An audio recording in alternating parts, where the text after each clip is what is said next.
Dans cette vidéo, nous allons définir les principaux éléments du système d'information achat. Je vais vous présenter les deux grandes approches, la suite logicielle ou le hub. Nous verrons ensemble les avantages et les inconvénients de ces deux solutions. Enfin, nous dresserons un panorama des principaux acteurs du marché. Le marché des systèmes d'information achat, suite ou hub, la définition des éléments du SIA, les approches, les avantages et la présentation des principaux acteurs.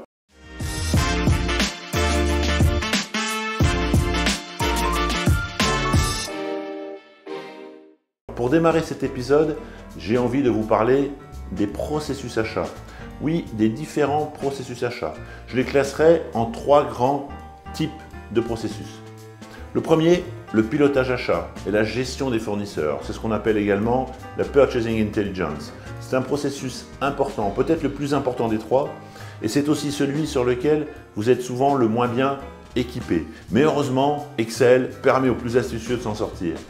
Le deuxième processus est la gestion des achats, le source to contract. Sur ce terrain, il existe maintenant plusieurs solutions.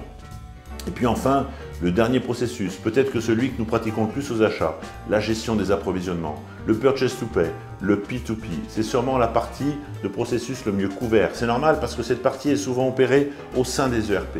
Et s'il y a encore une minorité de direction achat dotée de SIA, ce n'est pas le cas des ERP. Toutes les entreprises, toutes les organisations, quelle que soit souvent leur taille, disposent d'un outil financier de gestion dans lequel nous allons retrouver ces processus. Voilà, c'est bien important de bien comprendre et de visualiser ces trois dimensions. Car pour votre projet, vous allez devoir choisir quelle approche et quel processus vous allez donc devoir favoriser.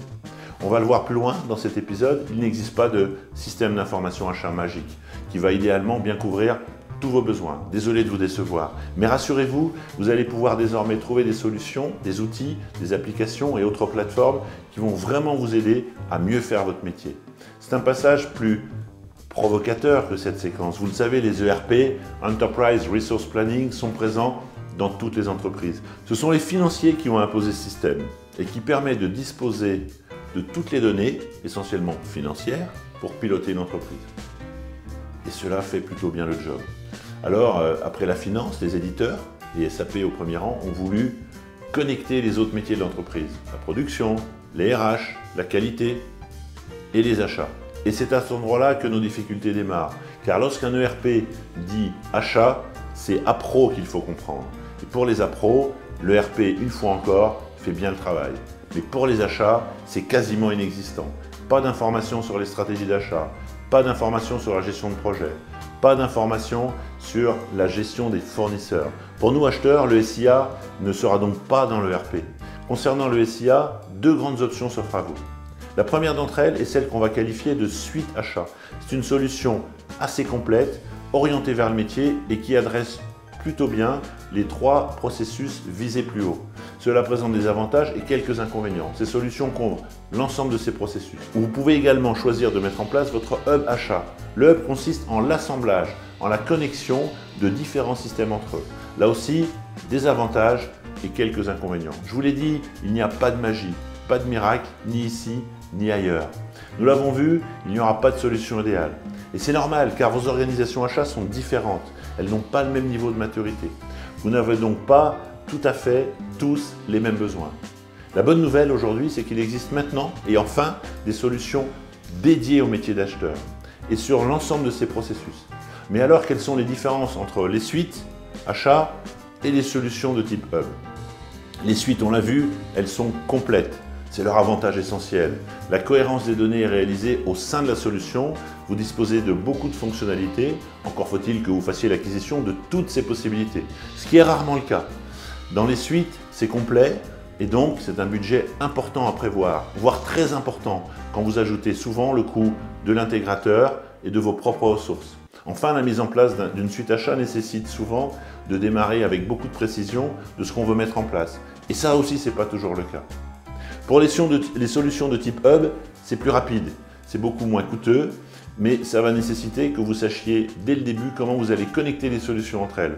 On va relier la solution de pilotage avec la solution d'appel d'offres ou bien celle de sourcing. Il faut savoir aussi ce que vous voulez en faire, mais vous n'êtes pas obligé de tout décider dès le début du projet. C'est beaucoup plus agile. Enfin, les solutions dédiées du hub sont beaucoup plus fortes fonctionnellement que la suite achat. Et c'est normal car elles traitent souvent d'un seul sujet. Elles peuvent donc souvent mieux le développer et beaucoup plus rapidement. La tendance de fond qui est en train de prendre de l'importance dans les organisations est la mise en place de cette stratégie de hub. C'est beaucoup plus rapide, cela correspond mieux aux besoins du métier. Voici maintenant quelques noms des principaux acteurs du marché des SIA. Cette liste n'est pas exhaustive et bien sûr, elle évolue régulièrement. Pour les suites, Evalua, Corecentric et Proactis sont des acteurs importants. Pour les fournisseurs de données, e-attestation, Infolégal, CreditSafe, Altares pour les aspects financiers, Ecovadis, attestation légale sont des acteurs intéressants. Pour le sourcing, Silex apparaît comme un des acteurs du marché. Pour le pilotage et la gestion des projets achats, Ocaveo. Enfin, pour la consultation, Market Dojo. Pour la gestion des catalogues et des marketplaces, Bbook, Proactis, Wizaplace, Origami sont autant d'acteurs présents auprès des organisations achats. On l'a vu, le hub nécessite d'être clair sur ce qu'on veut mettre en place et améliorer. Vous avez maintenant des possibilités et des solutions dédiées au métier achat. C'est au responsable achat, en connaissance de son environnement, de définir son projet. C'est ce que j'aime appeler l'IA, mon IA à moi, l'intelligence achat. Vous avez maintenant beaucoup d'informations sur le marché. Vous avez précisé vos besoins après votre étude sur le périmètre actuel et sur vos objectifs. Vous avez clarifié votre stratégie. Vous savez si vous allez partir vers une suite ou vers le hub. Vous êtes prêt à passer à l'acte. Dans la prochaine vidéo, notre épisode 4, nous verrons ensemble quels sont les éléments essentiels du SIA que vous allez devoir mettre en œuvre.